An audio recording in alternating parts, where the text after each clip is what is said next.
नमस्कार, देश न्यूज में आपका स्वागत है और मैं हूं आपके साथ स्नेहा और आप देख रहे हैं हमारा खास कार्यक्रम खोट पर चोट। आज हम खोट पर चोट पे बात करेंगे माफियाओं की, रेत माफियाओं की और खनन माफियाओं की। बाजपुर की कोसी नदी से हो रहे अवैध खनन को प्रशासन द्वारा लगातार कार्रवाई की जा रही है, परंतु अवैध खनन रुकने का नाम नहीं ले रहा है और खनन माफियाओं के हौसले बढ़ते दिखाई दे रहे हैं और इन खनन माफियाओं के वाहनों से आए दिन दुर्घटनाएं देखने को मिल रही हैं। प्रतिदिन खनन माफियाओं के हौसले बुलंद होते दिखाई दे रहे हैं, जो थमने का नाम नहीं ले रहे हैं।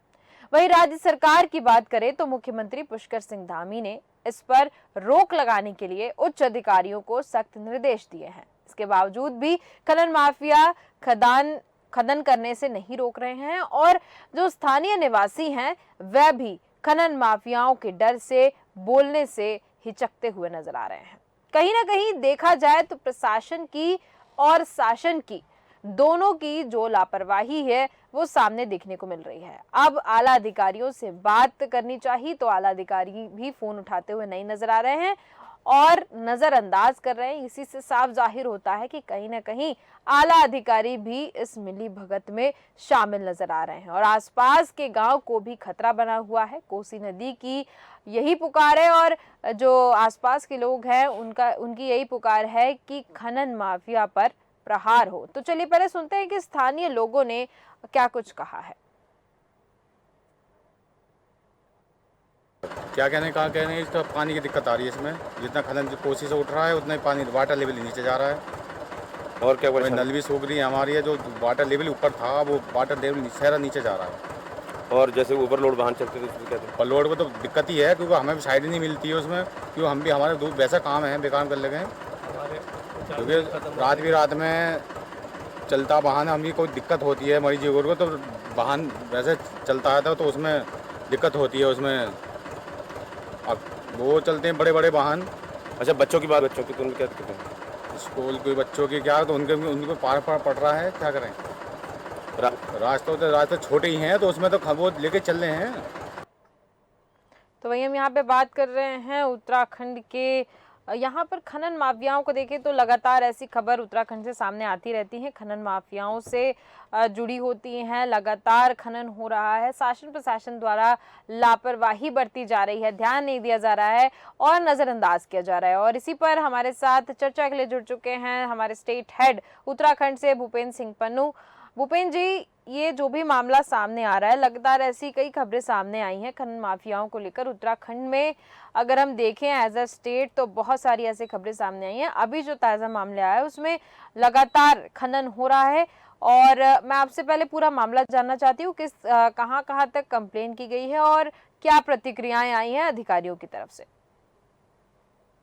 बिल्कुल स्नेहा, आपको बता दूं कि जो है ये खनन है लगभग पूरे पूरे उत्तराखंड में सब जगह ये, क्योंकि जस्ट जो खटीमा बॉर्डर है नेपाल से सटा हुआ, वहाँ शारदा नदी है तो उसमें भी खनन चलता है। वहीं आगे बढ़ो तो सितारगंज पड़ता है, वहाँ भी खनन का कारोबार चलता है। वहीं आगे बढ़ो हल्द्वानी साइड तो वहाँ भी गोला में जो है अवैध खनन काफी जोरों पे चलता है। और इधर आ जाओ बाजपुर में तो बाजपुर क्षेत्र में जो है किला खड़ा और जो ये कोसी नदी है इसमें, और लगभग फिर इसके बाद अपन आगे बढ़ते हो तो जसपुर से आगे हरिद्वार, ये लगभग जो जितने भी ये जिले हैं यहाँ पे जो खनन का जो है बहुत तगड़ा कारोबार चलता है, अवैध खनन का। तो कहीं ना कहीं जब अधिकारियों से बात की जाती है तो स्नेहा अधिकारी जो है अपना पल्ला झाड़ते हुए नजर आते हैं, क्योंकि इस मुद्दे पे सभी को मेरे लगता है कि जब बात करनी चाहिए तो सभी जो है हिचकिचाते हैं, अधिकारी भी हिचकिचाते हैं कि कहीं ना कहीं लगता है कि अधिकारियों का भी कहीं ना कहीं जो है हाथ है। तो बात कर रहे हैं, देखो जो सच्चा बंदा होता है, सच्चाई अगर सामने तो वो पीछे नहीं हटता, लेकिन जो अधिकारी हैं वो सच्चाई नहीं बयां कर लिए जो है वो अपने जो कर्तव्य है उससे पीछे हटते हैं। जी बिल्कुल। और वहीं अगर बात की जाए कि जो शहरी इलाके हैं तो जब ये ओवरलोड डंपर जब जाते हैं शहरी इलाकों में तो काफी दुर्घटनाएं होती हैं। बन्नाखड़ा क्षेत्र हो गया जो बाजपुर क्षेत्र में ही आता है, वहां भी बहुत हादसे हुए लेके इसको। जी स्नेहा। जी भूपेंद्र जी, जैसा कि अभी एक स्थानीय निवासी को हमने सुना, उन्होंने कहा कि वाटर लेवल की जो समस्या है वो बढ़ती जा रही है, यानी कि जैसे जैसे जो रेत है उसका खनन हो रहा है तो वाटर लेवल नीचे गिरता जा रहा है। उसकी वजह से आजू बाजू के गाँव पर क्या प्रभाव पड़ रहा है ये मैं आपसे जानना चाहती हूँ। बिल्कुल स्नेहा, जहाँ पहले पानी लगभग 15 से 20 फुट में था हम्म। और आज जो पानी जो है लगभग 80 से 150 पार कर चुका है। तो जी। कहीं न कहीं जो ये समस्या जो है, किसानों को भी समस्या आ रही है हम्म। और फिर जो स्थायी निवासी ग्रामीण है, पास में जो गाँव है, हम्म। पीने के पानी की जो है उनको ज़्यादा किल्लत है, क्योंकि पानी जो है ऊपर जो वाटर लेवल होता है, उसमें जो पानी है वो गंदा है और जी। जो अ, पानी का जो वाटर लेवल नीचे जाने से जो है कई परिवार ऐसे हैं जो ज़्यादा खर्चा करके, क्योंकि जब बोर आप कहीं भी हम्म। नल वगैरह लगवाते हो तो उसमें काफ़ी खर्चा होता है। तो बिल्कुल। कहीं न कहीं जो प्रशासन की जो ढील है, जी। ये जो पास में जो गाँव हैं, हम्म। उनको लेके बनी हुई है और जो खनन माफिया जो लगातार इनके जो हौसले हैं, जी। वो बुलंद हैं और हम्म। कई ऐसी घटनाएँ हो चुकी हैं। स्नेहा, आपको बताऊँ कि कुछ समय पहले की बात है जी। कि खनन माफियाओं को पकड़ने के लिए जब पुलिस पीछे लगी, तो ट्रैक्टर भगाया उन्होंने और खनन माफिया कई संदर्भ ऐसे भी आए हैं, कई घटनाएँ ऐसी भी आई हैं कि माफिया में जो है पर भी जो है ट्रैक्टर चलाने की कोशिश की है। जी। जी स्नेहा। जी भूपेंद्र जी, ठीक है, ये आपने जो पूरा मामला बताया, इसमें गांव के लोगों की क्या समस्या है वो भी आपने बताई, वाटर लेवल की समस्या बताई। एक बात और आपसे जानना चाहती हूँ, जैसे कि मैं अधिकारियों की अगर यहाँ पर बात करूँ तो लगातार ऐसे खनन होते जा रहे हैं, रेत वहां से निकलती जा रही है और सबसे बड़ी बात कि जो बड़े बड़े लोडर वाहन है वो वहां से निकलते हैं, तो अधिकारियों को, प्रशासन को, शासन को इस बात की जानकारी तो पूरी तरीके से होगी। उसके बावजूद अगर देखें तो क्या बिल्कुल भी इस ओर ध्यान देते हुए नजर नहीं आ रहे? लोग हैं, कई बार मुद्दा उठाया है, कई बार वाहनों को, डंपरों को रोका गया, जी। सड़कें जाम की गई। कई हम्म। कई जो है गांव वालों ने कई प्रयास किए हैं कि कहीं किसी न किसी तरीके से जो अवैध खनन है, कम हम्म। से कम दिन में तो बंद हो, रात में तो चलता ही चलता है, दिन में भी चलता है, जिससे कि स्कूली बच्चों को भी काफी दिक्कतों का सामना करना पड़ता है, हम्म। क्योंकि जब स्कूल जाते हैं तो वाहन जो है, डंपर जो भर के निकलता है, जी। ओवरलोड होता है, तो कई बार डंपर के पहिए से जो पत्थर निकलता है, तो वो हम्म। कहीं न कहीं किसी को लगता है, तो उस कारण जो है उनकी दरअसल जो दुर्दशा है, वो मौत तक जो पहुँच जाती है और काफ़ी चोटें आ जाती हैं। जी बिल्कुल। स्नेहा। बिल्कुल भूपेंद्र जी, मैं आपसे जानना चाहती हूँ कि जो ये लोडर वाहन जाते हैं, क्या वो उसी सड़क, उसी रास्ते से जाते हैं जिससे आम लोग अपने साइकिल, स्कूटर या फिर कार से जाते हुए नजर आते हैं, तो उसी रास्ते से इनको भी जाने के लिए या फिर इनके लिए अलग रास्ता बनाया गया है? नहीं स्नेहा, इनका कोई अलग रास्ता नहीं है, गाँव के बीच में से होके जाते हैं, तो कई दुर्घटनाएँ जो हैं, कई दुर्घटनाएँ, कई जानें जा चुकी हैं इस कारण। लेकिन जी। प्रशासन और शासन कहीं न कहीं ये लगता है कि वो अपनी जेब भरने के लिए जो गरीब जनता है, हम्म। उसको नज़रअंदाज कर रही है। जी स्नेहा। हम्म। जी भूपेंद्र जी, जैसा कि आपने बताया कि कई सड़क दुर्घटनाएं हो चुकी हैं, तो सड़क दुर्घटनाएं होती हैं, ज़्यादा तौर पर यहाँ पे दुर्घटना होती है तो पुलिस तो आती होगी, पुलिस को भी पता चलता होगा कि ये जो लोडर वाहन है वो कहाँ से आ रहा है, अवैध है, वैध है, ये सब जानने की कोशिश नहीं करती है पुलिस? बिल्कुल स्नेहा, आपको बता दूं कि जो अवैध जो खनन है, ये जी। लगभग 3 डिपार्टमेंट में आता है। एक तो पुलिस का रोकने का काम है, दूसरा जो है इसका सबसे बड़ा जो है ये वन विभाग की भूमि है।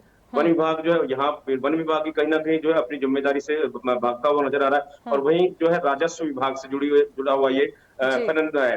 तो कहीं न कहीं जो है ये लगता है कि कहीं न कहीं जो तीनों हैं, हम्म। इन तीनों की मिली भगत से ही जो तीनों ये प्रशासनिक अधिकारी जो है, जी। चाहे वो खनन अधिकारी है, चाहे वो एसएसपी है, चाहे वो डीएफओ है, जिनके क्षेत्र का ये मामला है और जिनके क्षेत्र में ये खनन होता है, उनको इसकी ओर ध्यान देना चाहिए, ताकि जो घटनाएं जो होती हैं दिन प्रतिदिन जो बढ़ रही हैं घटनाएं इन डंपरों के कारण, इन ट्रैक्टर ट्राली ओवरलोडों के कारण, वो उनके ऊपर रोक पाई जा सके। ऐसा कोई अभी तक जो है सरकार का प्रयास मेरे सामने नहीं है। बिल्कुल, बिल्कुल। भूपेंद्र जी, मैं आपसे जानना चाहूँगी, जिस तरीके से हम यहाँ पर अभी बाजपुर की बात कर रहे हैं, तो उत्तराखंड से तो बहुत से ऐसे मामले सामने आने को मिलते हैं, यानी कि ये स्टेट लेवल की एक समस्या मानी जाए तो ये एक स्टेट लेवल की ही समस्या हो गई कि अगर खनन हो रहा है, लगातार खनन हो रहा है, शासन प्रशासन भी देख रहा है कि यहाँ से गाड़ियाँ निकल रही हैं, लोडर, ट्रक, वाहन, बहुत सी गाड़ियाँ निकल रही हैं जो सही लीगल नहीं है, एक तरीके से उनमें जो सामान रखा है वो लीगल नहीं है, तो इस पर अगर सरकार चाहे तो एक गंभीर कदम उठा सकती है। जिसमें बिल्कुल अगर सरकार चाहे तो एक गंभीर कदम उठा सकती है, लेकिन के बावजूद भी हम्म। जो सरकार है, सरकार तो उठाते ही हैं, लेकिन जो प्रॉपर तरीके से, जिस तरीके से उठाना चाहिए, जी क्योंकि अगर चाहे तो पुलिस को एक ऐसा पैनल, एक रोड बना दे कि जिससे जो पुलिस वहाँ 24 घंटे रहे, और वहाँ वन विभाग के कर्मचारी जो है वो वहाँ 24 घंटे रहे, ताकि जो है जो ये अवैध खनन है इस पर ठीक है। काबू पाया जा सके। लेकिन अगर कहीं ना कहीं जो खामियां जो है, ये खुद की जो प्रशासन है इसमें और शासन में, दोनों में ही ये खामियां जो है नजर आती हैं। जी ठीक है, स्नेहा। ठीक है, ठीक है भूपेंद्र जी, आप लाइन पे बने रहिएगा। हमारे साथ गांव के प्रधान जुड़ चुके हैं, रिंकू सिंह जी। रिंकू सिंह जी, बहुत बहुत स्वागत है आपका देश न्यूज पर। रिंकू सिंह जी, आवाज सुन पा रहे हैं? जी जी जी, बोलिए। जी, ये बाजपुर का ये मामला सामने आया है, नदी में खनन हो रहा है। क्या आप इस मामले से मतलब संज्ञान में है आपका मामला ये? ऐसा तो रात को अगर कोई तस्कर खनन कर रहा है तो उसके लिए तो अभी पता नहीं। दिन में तो कोई मैडम ऐसा कोई है काम नहीं हो रहा। नहीं, खनन होता है और माफिया रहते तो रात में ही ज्यादा एक्टिव नजर आते हैं, तो दिन में तो शायद ही आपको मिल पाए। लेकिन ये रात का मामला अगर आप मान के चले तो क्या आप इस बारे में जानते हैं? कोसी नदी में हो रहा है खनन। मैडम अभी तो अपने यहाँ हमारे क्षेत्र में तो नहीं है ऐसा खनन, कोई ऐसे रात का कोई ऐसा हो रहा हो हमारे क्षेत्र में। हमारा क्षेत्र ठीक है क्षेत्र में। ठीक है भूपेंद्र जी, ऐसा कहना है रिंकू सिंह जी का कि ऐसा कोई मामला इनके गांव में सामने नहीं आया है, क्या कहेंगे आप? बिल्कुल स्नेहा, जो आप तस्वीरें देख रहे हैं, जो विजुअल चल रहे हैं सब अपनी स्क्रीन पर, ये अभी के ताजा विजुअल, ये पुराने विजुअल नहीं है। तो ये आप इसमें आप देख सकते हो कि जो रिंकू सिंह जो जहाँ पे ये ग्राम प्रधान है, तो जो खनन के जितने भी डंपर है या जो ट्रैक्टर्स है, वो इनके गांव में से होके निकलते हैं। तो जाहिर सी बात है, अभी जो आप ऑन द स्क्रीन देख रहे हैं, तो ये जो है हमने खुद जाकर जो है इन विजुअलों को बनाया। अभी के विजुअल है, ऐसा भी नहीं कि हमने कोई पुराना विजुअल लिया हो, ना ऐसा कुछ नहीं है। ये आज के ताजा विजुअल है, और इसमें आप देख सकते हैं कि खनन के जो ढेर जो है, हालांकि जो सरकार है सरकार ने इसके ऊपर रोक लगाई है, लेकिन अभी भी आप देख सकते हो जो ताजा ढेर लगे हुए हैं, तो ये ढेर जो है दिन में लगा दिए जाते हैं और रात में भर लिए जाते हैं। जी स्नेहा। बिल्कुल बिल्कुल भूपेंद्र जी, मैं जानना चाहूंगी जो स्थानीय लोग हमारे आपने स्थानीय लोगों से बात की, वो क्या रिंकू सिंह जी के गांव से जुड़े हुए थे? बिल्कुल स्नेहा, जो रिंकू सिंह जी का गांव है, बिल्कुल इसी के गांव की क्या गांव का क्या नाम है भूपेंद्र जी इनके? जगतपुरा। जगतपुरा। रिंकू सिंह जी, जो कोसी के जगतपुरा के दो स्थानीय निवासियों से हमारी बात हुई, वो काफी परेशान है इस समस्या से। मैडम अच्छा जी, अब स्थानीय लोग हमारे कोई इनका नाम पता हो, मैं थोड़ा वार्ता करता कि उनको दिक्कत है। आप पूरे गांव में घूम के देख लीजिए ना, एक से बात करके देख लीजिए आप। बिल्कुल बिल्कुल, अगर ऐसा कोई है तो हम साथ में खड़े होंगे खनन को। आप गांव में रहते हैं या फिर बाहर रहते हैं?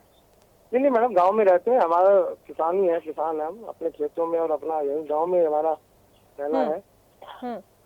तो यानी कि गांव में रहने के बाद भी आपको पता नहीं है कि गांव के लोगों की क्या परेशानी है, या फिर? नहीं बिल्कुल मैडम, गांव के लोगों की परेशानी तो सब जानता हूँ मैं, पर ये परेशानी ऐसी नहीं है कि खनन की कोई परेशानी है। वाटर लेवल की समस्या आ रही है, गाँव के लोगों का कहना है। ऐसा अगर कहना है तो मैं उसके लिए एक सवाल कर लीजिए कि आपके गांव के रास्ते की जो स्थिति है वो क्या स्थिति है, और वो स्थिति ऐसी क्यों बनी है? गांव की स्थिति बताइए रिंकू सिंह जी, आपके गांव की स्थिति, डेवलपमेंट, विकास की बात करें भूपेंद्र जी आप। खनन माफिया जो है, जो डंपर जहाँ से लेके जाते हैं, ट्रैक्टर ट्रॉली ओवरलोड लेके जाते हैं, जो रास्ते जो है उससे क्षतिग्रस्त हुए। इनके गांव के जो रास्ते हैं, वो एक रास्ता मुझे सही बता दें कि इनके गांव का एक रास्ता खनन माफियाओं की वजह से सुरक्षित है। सड़कों का हाल जानना चाह रहे रिंकू सिंह जी आपसे। मैडम सड़कों का हाल तो है ही बुरा। अब हमने तो अपने विधायक जी को भी और हमारे सांसद जी को भी लिखित में दे रखा है कि इस क्षेत्र में खनन एरिया तो है यही है। तो एक्शन क्यों नहीं ले रहे हैं आप? देखिए सड़क खराब है, आपके गांव के लोग परेशान हो रहे हैं, तो आप इस पे एक्शन क्यों नहीं ले रहे हैं? आप तो गांव के प्रधान है, एक तरीके से जैसे प्रधानमंत्री देश के हैं, कोई समस्या होती है तो प्रधानमंत्री को दोषी ठहराया जाता है, तो आप गाँव के मुखिया है ना। नहीं मैडम, बिल्कुल हम उसके लिए एक्शन में ही है। हम अपना डीएम साहब से भी हमने वार्ता की, हमारे यहाँ चौपाल लगी, हमने उनको भी बताया कि हमारे क्षेत्र का काफी मतलब रोडों का बहुत बुरा हाल है। अब प्रशासन तो हमें बताते ही, उनका आश्वासन मिला कि जल्दी बन जाएगा रोड। इसमें जियो टैग में भी हो रखा है और अपना पैसा भी इनका पास हो रखा है रोड के लिए। रोड बनने वाला है, टेंडर दिया है किसी को नहीं दिया ये नहीं पता। ठीक है, आपके गांव की शिक्षा की स्थिति जानना चाह रही हूँ रिंकू सिंह जी, स्कूलों की क्या स्थिति है? मैडम बहुत अच्छे स्कूल है हमारे। ठीक है, आप कह रहे हैं बहुत अच्छे स्कूल है, तो हम स्थानीय लोगों से जानने की कोशिश भी करेंगे, आपके गांव पे आएंगे और वो भी देखेंगे कि शिक्षा के क्या हाल है। रिंकू सिंह जी, लेकिन ग्राम प्रधान की जगह पे आप बैठे हैं, गद्दी पे बैठे हैं, तो आपको आपकी जिम्मेदारी बनती है कि आपके गांव के जो लोग हैं अगर किसी चीज से परेशान है, सबसे बड़ी बात तो ये है कि आपको पता ही नहीं है कि आपके गांव के लोग खनन माफियाओं से परेशान है। आपको बिल्कुल इस ओर ध्यान देना चाहिए रिंकू सिंह जी। नहीं, खनन के लिए अगर कोई ऐसा कोई है तो मैं बिल्कुल, आपके माध्यम से मुझे पता चला है तो मैं बिल्कुल एक्शन उसके तरीके से किया जाएगा। अगर ऐसा कोई है मामला तो खनन अगर चलता तो हम खड़े होंगे बिल्कुल स्थानीय लोगों के साथ है। हम पहले खनन माफिया के साथ थोड़ी हम पहले अपने स्थानीय लोग के साथ है, मजदूर और गरीब के लिए खड़े हम। ऐसा नहीं कि किसी के साथ हम खनन अधिकारी खनन वालों के साथ खड़े होंगे या प्रशासन के साथ खड़े होंगे, ऐसा नहीं है। पहले हम अपने लोगों के साथ खड़े हैं।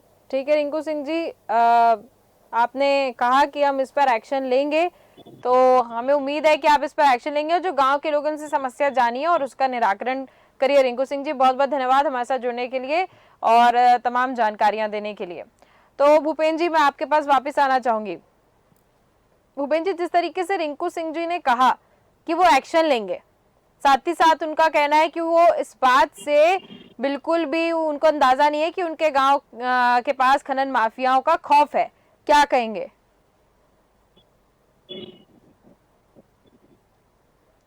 भूपेंद्र जी, आवाज सुन पा रहे हैं? आपको बता दूं कि जो खनन माफिया है जो इनका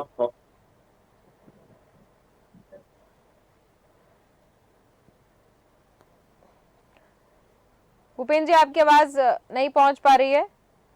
तो हम यहाँ पर बात कर रहे हैं खनन माफियाओं की और उसके आसपास के गांव के लिए खतरा बना हुआ है, ये देखने को मिल रहा है। कोसी नदी की यही कहानी है। भूपेंद्र जी, मैं वापस आपके पास आना चाहूंगी। जिस तरीके से आपने देखा, गांव के प्रधान ने कहा कि इस पर एक्शन लेंगे, साथ ही साथ उनको पता ही नहीं है कि आजू बाजू खौफ है माफियाओं का।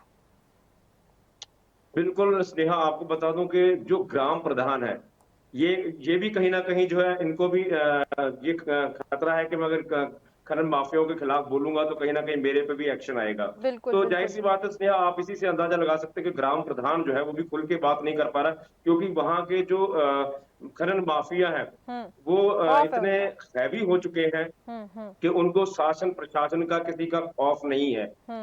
और इसीलिए जो है वहाँ की जो ग्राम निवासी हैं वो भी बोलने से हिचकिचाते हैं कि कहीं अगर हम आप आज बात करेंगे खनन माफियाओं की, अगर हमारे घर में आके कहीं ऐसी कोई घटना ना कर जाए जिससे हमारा कोई जानो माल का नुकसान हो, तो कहीं ना कहीं स्नेहा जो ये खनन माफिया है इनका जो है ग्राफ जो है सरकारी अधिकारियों से भी ज्यादा बढ़ चुका है। बिल्कुल बिल्कुल भूपेंद्र जी, आपने सही कहा।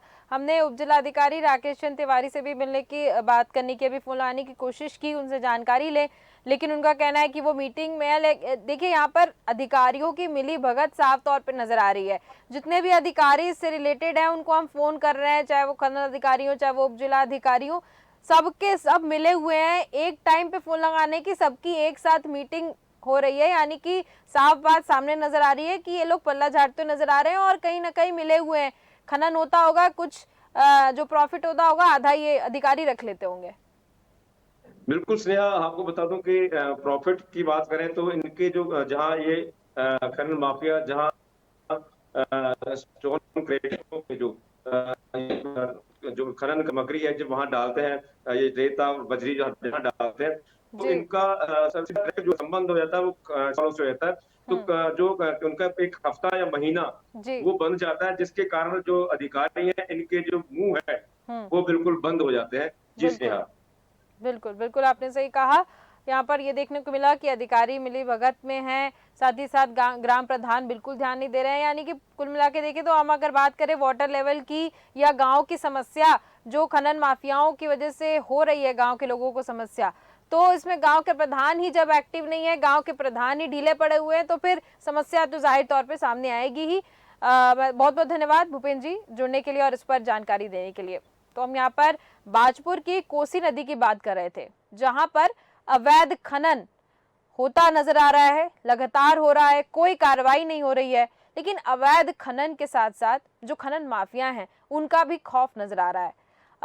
न ग्राम प्रधान बोलने को तैयार है उनके खौफ से, ना अधिकारी बोलने को तैयार है, यानी कि हम कुल मिलाकर देखें तो मिली भगत नजर आ रही है। लेकिन ग्राम प्रधान से जब बात हुई तो उन्होंने कहा कि इस पर एक्शन लेते हुए नजर आएंगे, गांव के लोगों की समस्या सुनेंगे और माफियाओं के खिलाफ वो जाके रहेंगे और इसका हल जरूर निकालेंगे, ऐसा ग्राम प्रधान का कहना है। अब देखना ये होगा कि ग्राम प्रधान कब जागते हैं और ये समस्या का हल लेकर आते हैं। तो फिलहाल के इस कार्यक्रम में सिर्फ इतना ही। देखते रहिए देश न्यूज। नमस्कार।